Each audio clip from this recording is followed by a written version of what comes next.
सभी जगहों पर हर आदमी काम करते हैं और काम करने का अपना एक ही उद्देश्य होता है, पैसा कमाना। क्यों कोई चीज है सर, ये सब 9 में अगर कहेंगे तो हमको बताने में भी मजा आएगा और आपको भी समझ में आएगा। हर आदमी काम करता है, काम करने का एक ही उद्देश्य होता है, पैसा कमाना। और सर पैसा तो हमारे बाबा जी ने भी पैसा कमाया, पिताजी ने भी पैसा कमाया और हम भी जब तक कमाने लायक हुए पैसा कमाए। लेकिन हमारे घर में जितना भी पैसा आया, क्या हमारे घर में रखा हुआ है?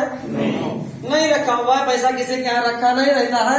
अगर पैसा रखा रहना हो तो पैसा कमाने की कोई मतलब भी नहीं है। ठीक है साहब। अब पैसा हम कमाते हैं साहब, तो पैसा हमारा ज्यादा से ज्यादा कमाई का क्या होता है? खर्चा हो जाता है। अब अगर हमें खर्चा करना होता है, हमें एक पेन की आवश्यकता है, एक बट्टी साबुन की आवश्यकता है, तो हम क्या होते हैं सर जी? एक ग्राहक होते हैं हम लोग, होते हैं साहब। अब हम ग्राहक होते हैं तो जब भी हमें सामान की जरूरत होती है तो हम अपनी एक बाजार व्यवस्था होती है, वहां पर सामान खरीदने के जाते हैं, जहां पर हम सामान लेते हैं। यानी हम पहले ग्राहक होते हैं, पहले हम लोग ग्राहक होते हैं और उसके बाद में जहां हमें सामान लेना होता है उसको हम फुटकर दुकानदार बोलते हैं, उनको हम रिटेलर महोदय कहते हैं। ये है फुटकर दुकानदार, ये ग्राहक भाई साहब है, ये इनके यहाँ पर सामान खरीदने के लिए जाते हैं। लेकिन ये जो दुकानदार साहब है, रिटेलर साहब, ये क्या अपने घर में सामान बनाते हैं? नहीं, सामान बनाते नहीं है। इनके पहले एक दुकानदार होते हैं जिनको कहा जाता है होलसेलर।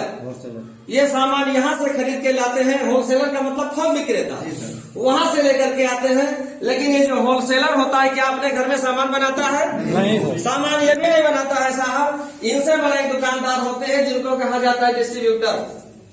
अब ये जो डिस्ट्रीब्यूटर होता है पूरे जिले में एक होता है, पूरे जिले में जितने भी होलसेलर होते हैं इनको सप्लाई देता है। अब ये डिस्ट्रीब्यूटर साहब जो होते हैं ये भी सामान अपने घर में नहीं बनाते हैं। इनसे बड़े दुकानदार होते हैं जिनको कहा जाता है सेंटर एजेंट, हिंदी में कहें तो राज्य वितरक। ये जो सेंटर एजेंट होता है ये सामान पूरे डिस्ट्रीब्यूटर को पूरे जिले पूरे स्टेट में सप्लाई करता है। लेकिन ये जो राज्य वितरक होते हैं, सेंडप होते हैं, ये भी सामान को बनाते नहीं है। कोई भी सामान अगर बनता है तो किसी न किसी फैक्ट्री में बनता है, कंपनी में बनता है। यही होता है साहब? यस। अब कोई भी कंपनी सामान को तैयार करती है और हम लोग ग्राहक लोग सामान को इस्तेमाल करते हैं। तो हम लोग अपने गांव में या छोटी बाजारों में अगर हम लोग ग्राहक लोग हैं और कोई कंपनी मुंबई में है, कोई कंपनी गुजरात में है, कोई कलकत्ता में है, तो क्या कंपनी मालिक लोग हमारे गांव पर बताने के लिए आते हैं कि हमने क्या सामान तैयार किया है? कोई नहीं आता है। फिर हमें मालूम कैसे होता है? प्रचार। हमें मालूम ऐसे होता है कि जब कंपनी कोई भी प्रोडक्ट को तैयार करती है तो ऐसे लोगों के पास जाते हैं जिनको पूरी दुनिया जानती है।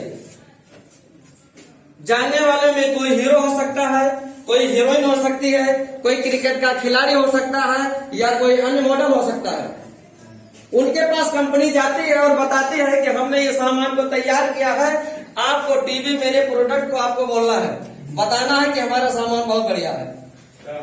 जैसे लक्स साबुन का प्रचार लक्स साबुन कंपनी ने तैयार किया, उसके बाद में किसी स्टार के पास कंपनी वाले गई और बोलते हैं आपको मेरे साबुन का प्रचार करना है। जो हीरो होता है, जो हीरोइन होता है, जैसे ऐश्वर्या राय को मान लीजिए, वो बोलते हैं कि आपका साबुन को तो हमने इस्तेमाल नहीं किया है, कैसे अच्छा बताएंगे हम। कंपनी कहती है कि आपको बोलने के लिए 15 करोड़ रुपए मिलेगा और ऐश्वर्या राय बोलती है कि तो आप मुझसे कुछ भी बोलवा सकते हो। यही होता है प्रचार में।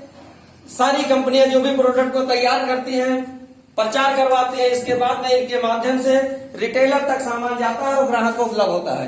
यही होता है साहब? यस। ये दूसरा कोई तरीका है? इसको हम पुरानी बाजार व्यवस्था कहते हैं, जहां से हमारा बाजार व्यवस्था, जहां से सामान की खरीदारी करते हैं। इसके बाद में कंपनी ने क्या किया? कंपनी कहती है कि सामान बनाना हमारा काम है, सामान